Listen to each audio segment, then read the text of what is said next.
Mantan Wakil Bupati Badung dan Wakil Gubernur Bali Ketut Sudikerto Kamis 23 Juni tiba-tiba menemui mantan Bupati Tabanan Niputu Eka Wiryastuti di Pengadilan Tipikor Denpasar yang tersangkut kasus tindak pidana korupsi DID. Keduanya tampak ngobrol di antara terali besi. Usai ngobrol dengan Eka Wiryastuti, Ketut Sudikerto enggan berkomentar banyak.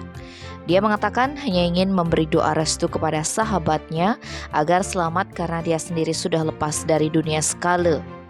Eka Wiryastuti mengaku senang atas kunjungan Sudikerto. Menurutnya, Ketut Sudikerto merupakan sahabatnya.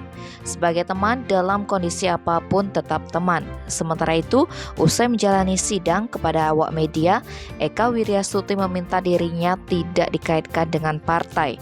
Putri pertama politisi PDIP Nyoman Adi Wiryatama ini mengaku tengah berjuang, karena itu ia meminta kasus itu tidak dipelintir karena kasus ini merupakan masalah pribadi. Tim Bali Express melaporkan.